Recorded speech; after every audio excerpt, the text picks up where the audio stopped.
ஒரு பொண்ணு மனநல காப்பகத்திலேருந்து தப்பிச்சு ஓடி வந்துடுறா. எங்க போனே தெரியாம ரொம்பவும் தவிச்சிட்டு இருக்க.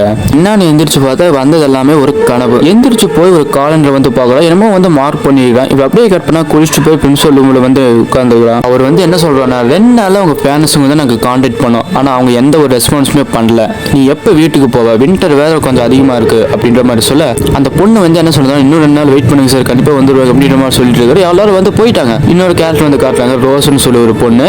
இது சரியான திமிரு பிடிச்சவ. இவங்க பேரண்ட்ஸுமே வந்து வரல. ஸ்கூல் ஹெட்மாஸ்டர் வந்து சொல்லிட்டு போயிடுறாரு, நீங்க வந்து இங்கேயே தங்கணும், ஆனா ராத்திரி மட்டும் உங்க கூட யாரும் இருக்க மாட்டாங்க, அதுக்கு முன்னாடி உங்க 2 நன்ஸை வந்து விட்டு போற அப்படின்ற மாதிரி சொல்ல, சரி இப்ப இவங்களுமே வந்து ஓகேன்னு சொல்ல, அந்த ரோஸ்னு சொல்லக்கூடிய அந்த பொண்ணு திடீர்னு ஒரு இடத்துல நடந்து போயிட்டு இருக்கும்போது சத்தம் கேட்குது ஒரு ரூம்ல. என்னன்னு சொல்லி போய் பார்க்கும்போது நம்ம ஹீரோயின் வந்து வியர்டா ஒரு விஷயத்த வந்து பண்ணிட்டு இருக்காங்க. நான் வந்து ஒன்னு வழிபடுற சாத்தானு, எனக்கு வந்து சத்திய கொடு அப்படின்ற மாதிரி சொல்ல, இவங்க அப்படியே பயந்துடுறாங்க. என்ன பண்றதுன்னு தெரியாம அங்கிருந்து கிளம்பிடுறாங்க. அப்படியே அடுத்த நாள் காலையில கட் பண்ணா அந்த பொண்ணு வந்து யார்கிட்டயும் வந்து குசு குசுன்னு பேசுற மாதிரியே நமக்கு காட்டுறாங்க. அது என்னன்னு சொல்லி கேட்கும்போது ரொம்ப வந்து வியர்டா வந்து சிரிக்கிறான். அப்படியே கொஞ்ச நாள் போகுது. நம்ம ஹெட் மாஸ்டர் வந்து ஒரு போலீஸ் கூப்பிட்டு அந்த ஸ்கூலுக்கு தான் போறாரு. எதுக்கு போறாருன்னா, உள்ள போய் பார்த்தேன்னு சும்மா ரத்த கலரே இருக்கு, டிராஃபா பண்ணிப்பா அப்படின்ற மாதிரி சொல்லி போலீஸ்ல தேடிட்டு இருக்காங்க. அப்படி கீழே போய் பார்க்கும்போது நம்ம ஹீரோ என்ன பண்ணிருக்காங்கன்னா, அந்த 2 நன்ஸோட தலையும் அந்த ரோஸ்னு சொல்லக்கூடிய அந்த பொண்ணோட தலையும் வெட்டி ஒரு இடத்துல வச்சிருக்காங்க. அந்த போலீஸ் பார்த்தோன்னு பயத்துல கொஞ்சம் சுட்டுறாரு உடம்புல. ஸோ அதுக்கப்புறம் இந்த பொண்ணு பொழைச்சால இல்லையா,